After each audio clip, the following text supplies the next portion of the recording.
Yo, what's up guys? It's Noah here. In today's video, going to be taking a look at the NBA slate on Draftkings for Thursday, November the 17th. Now we have a short slate today, only 3 games, and it's a weird 3-game slate. So as you can see, all 3 games are West Coast games. So basically we have a 10 o'clock Eastern lock time. So for those of you like myself that live on the East Coast, if you're going to be playing this slate, you're going to be staying up pretty late because lock is at 10 o'clock Eastern time. Don't know if I've ever seen a slate of games where only we have West Coast games, but that's the case tonight. So 3-game slate, 10 o'clock Eastern lock time. We're going to go game by game, guys. We're going to talk through each one of these 3 games, give you guys my quick early thoughts on the slate, what I do like taking a first look on a Wednesday night. Before we get started with the breakdown, though, as always, if you guys do enjoy these DFS videos and if they do help you out, please hit that like button down below. Always appreciate the likes. Hit that subscribe button if you have not yet. And if you're new to the channel, check out PrizePicks. They are the sponsor of this video. Do want to give a shout out to PrizePicks. They did make a big announcement on Wednesday. If you watched my PrizePicks video, you might have saw I talked about it then. But on PrizePicks, if you look on the screen right now, or to my left, you can see that PrizePicks is now offering a 6-pick flex payout. So basically, you can make up to 6 picks now, and you can win up to 25 extra money on PrizePicks. So this is a really big change, a really big update.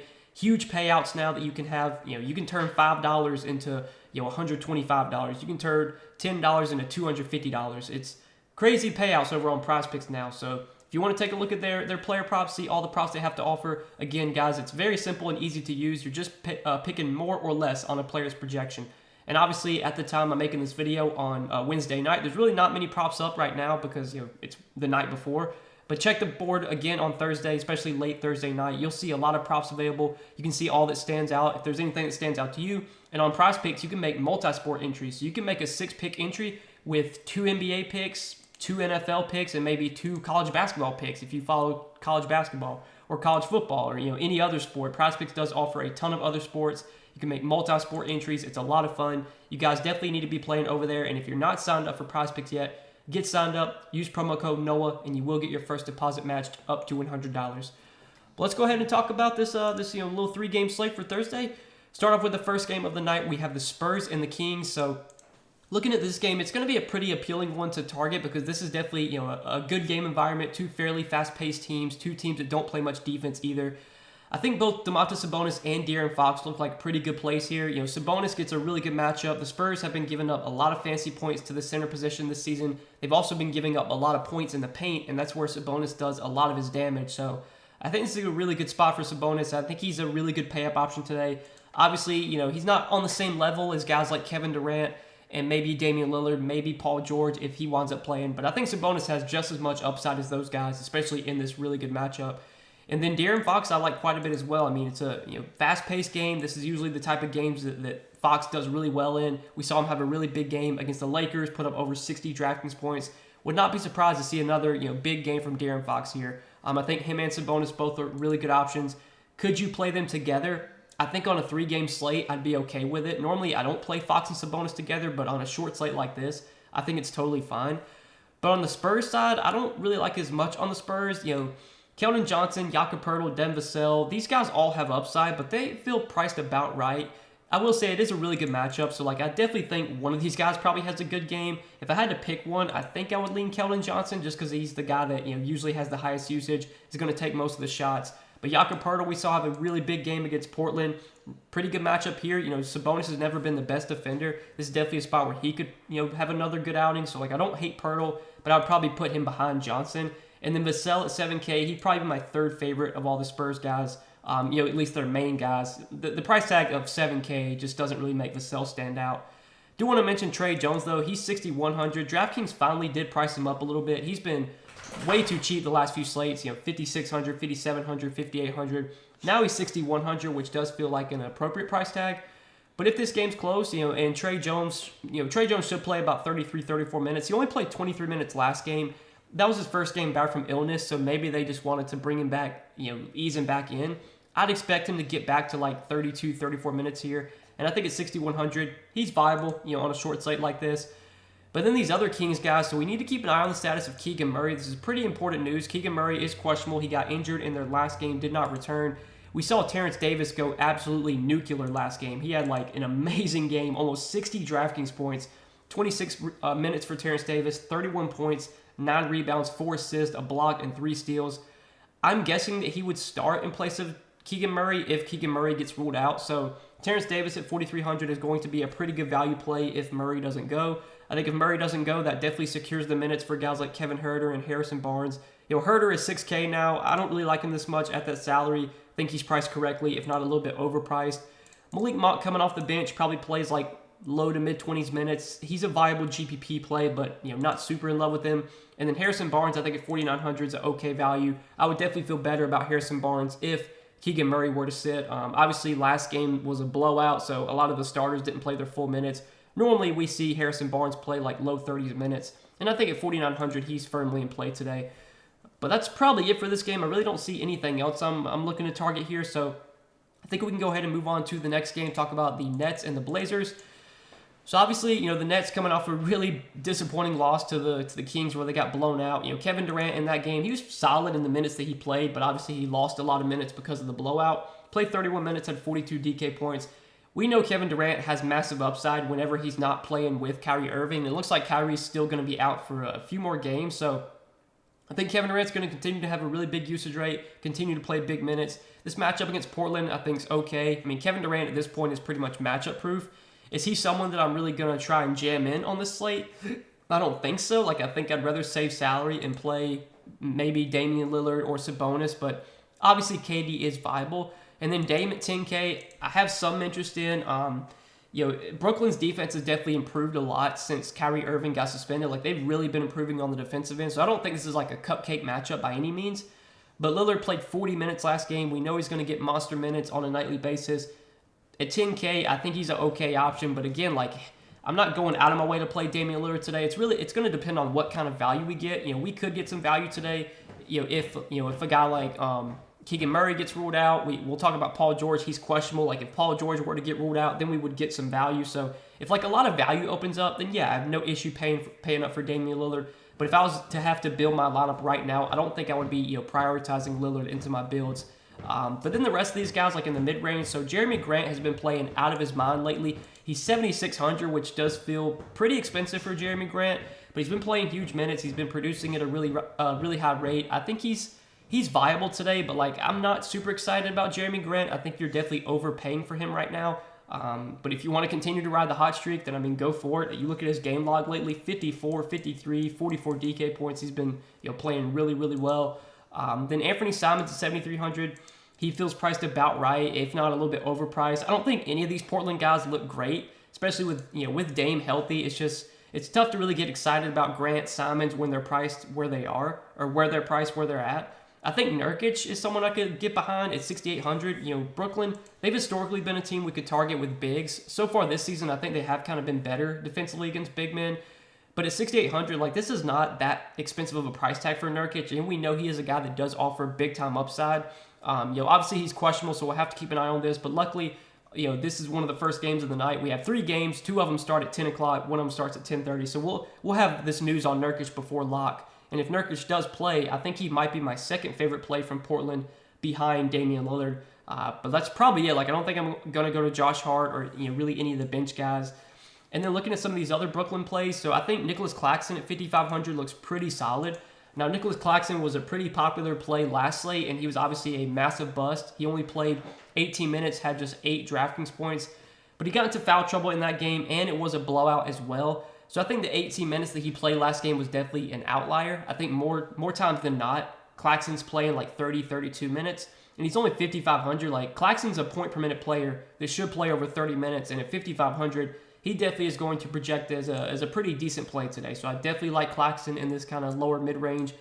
Ben Simmons has been coming off the bench lately, has not been playing a ton of minutes, so it's really hard to get excited about Ben Simmons. I know he's kind of cheap, but until they up his minutes, it's going to be tough to roster him even at 5,400. Seems like they're going to keep him in the low 20s in minutes for now. Maybe later down the road he'll start to get back into playing 30 minutes, but while he's only playing 20, 24 minutes, I'm not that excited about Ben Simmons even at 5,400. But again, it is a 3-game slate, so I don't think it's a terrible play. I just don't know if I personally am going to go there, especially if I'm just playing one lineup. But like Royce O'Neal, we know what Royce O'Neal's going to do. He's going to play a lot of minutes, but he's not like the best point per minute player. He's a very low usage player. He's not going to take a ton of shots. For Royce O'Neal to have a good game, usually he hits a couple threes, he grabs a few rebounds, he gets a few assists, maybe he gets some defensive stats, and he has that's how he gets like 25, 30 DraftKings points. The ceiling is pretty minimal for him. At 5,300, I think Royce O'Neal is priced correctly. I don't think he's like the best play today, but on a 3-game slate, it's fine to go there.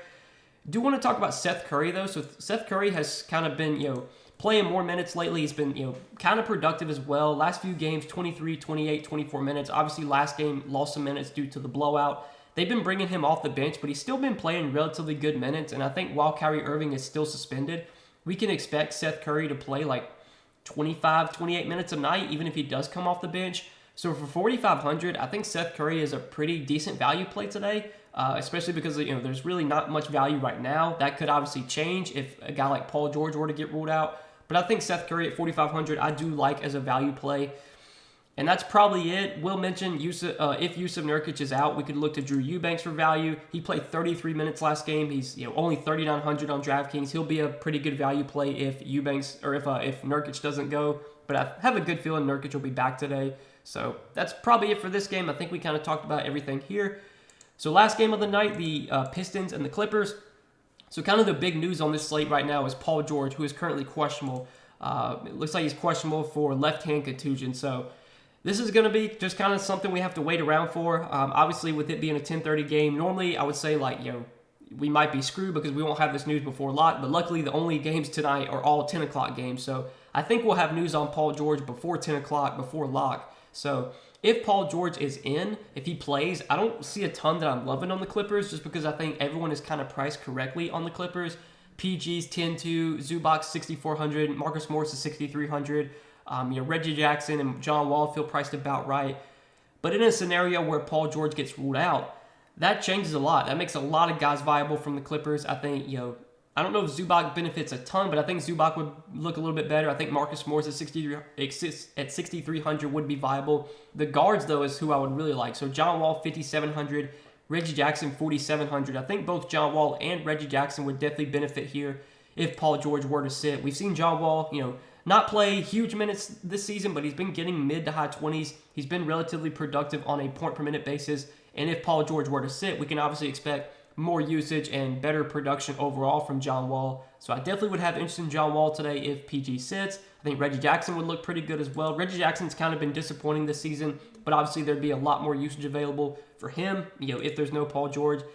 And then we could even look to guys like Norman Powell and Terrence Mann. I mean, there's going to be a lot of viable plays from the Clippers today if Paul George doesn't go, because I think Luke Kennard's questionable as well. He's actually doubtful, so it doesn't seem like Luke Kennard's going to play. That even opens up more minutes for some of these other guys. But yeah, right now it's kind of a wait and see with the Clippers. I don't really like much on the Clippers if Paul George plays, but if Paul George is out, I think there's going to be a lot of viable plays. So yeah, I think that kind of does it for the Clippers. It's a wait and see for this team now. With the Pistons, we still know that Cade Cunningham is out, and also Isaiah Stewart is going to be out for this game. I think he's going to be out for like 2 to 3 weeks. So no Cade Cunningham, no Isaiah Stewart. We can start off with Jaden Ivey. Obviously, Jaden Ivey is going to continue to benefit while Cade Cunningham is out. Last few games without Cade, he's been pretty solid. 34 minutes in both games, 35 and 38 DraftKings points. The price tag is up to $6,900 now, which I think is an appropriate price tag for Jaden Ivey. But clearly, there's more upside and more usage heading his way without Cade. I still think Ivey is playable on a short slate like this. I think Bojan, Saddiq Bey both benefit as well. Now, worth noting that Saddiq Bey did come off the bench last game. I don't know if this is something that's going to continue moving forward. We'll have to keep an eye on this. If Saddiq Bey comes off the bench, not really going to be interested in him, but if he winds up back in the starting lineup, I would feel a little bit better about him. But I think Bojan is still solid. We know his usage is going to be pretty good without Cade Cunningham. Last few games, he's been pretty good without Cade. 34, 41, 30 DraftKings points. I still think Bojan's fine at 6,200. And then with Isaiah Stewart out, I don't know what the Pistons are going to do with the starting lineup. So last game, it was Marvin Bagley who started over Saddiq Bey. So they could start Marvin Bagley at power forward and then start Jalen Duren at center. Now, Jalen Duren this season obviously has not played like huge minutes, but he's been productive in the minutes he's gotten. He's been a really good rebounder. He's been about a fantasy point per minute player. He's only 4,100 today. If Jalen Duren, if he winds up starting at center, he's probably going to be a really good value play and someone we're definitely going to want to roster. But the Pistons, they could decide to start Marvin Bagley at center, and if Marvin Bagley starts at center, then I think at 5,900, he's going to be a pretty good play. We did see him start last game over Sadiq Bey. Again, they could start Bagley at center, they could start Durant at center, they could start Bagley and Durant together. I don't know what they're going to do here. There's a good chance that maybe Sadiq Bey moves back into the starting lineup, and then they just slide Bagley down to center. Like, that's something they could do. So keep an eye on the Pistons starting lineup. But if Bagley is starting once again, I think at 5,900 he is viable. He's historically been a pretty good point per minute player. Last game that he started, he played 29 minutes. I'd assume he gets similar minutes today, maybe a few more. So he would definitely be in consideration for me at 5,900. But there's going to be a lot of viable plays in this game, I have a feeling. You know, without Cade and Stewart, there's definitely some guys I like on the Detroit side.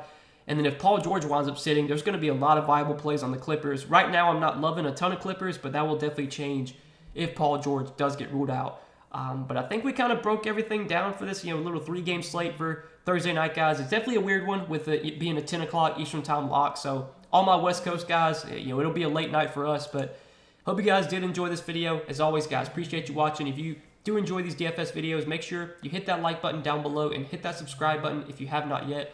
Also, check out PrizePicks, again, the sponsor of this video. As we mentioned at the beginning of the video, PrizePicks is now offering 6 pick flex entries. You look to my left, you can see it. You can win up to 25 extra money on PrizePicks now. You just have to make 6 picks if you want to. You don't have to do a 6-pick entry. You can make 2-pick entries, 3-pick entries. The payout, how much money you win will all determine. It depends on how many picks you decide to play.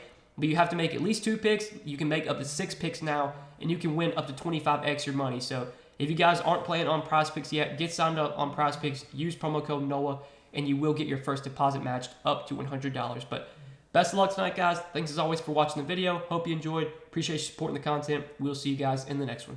Peace.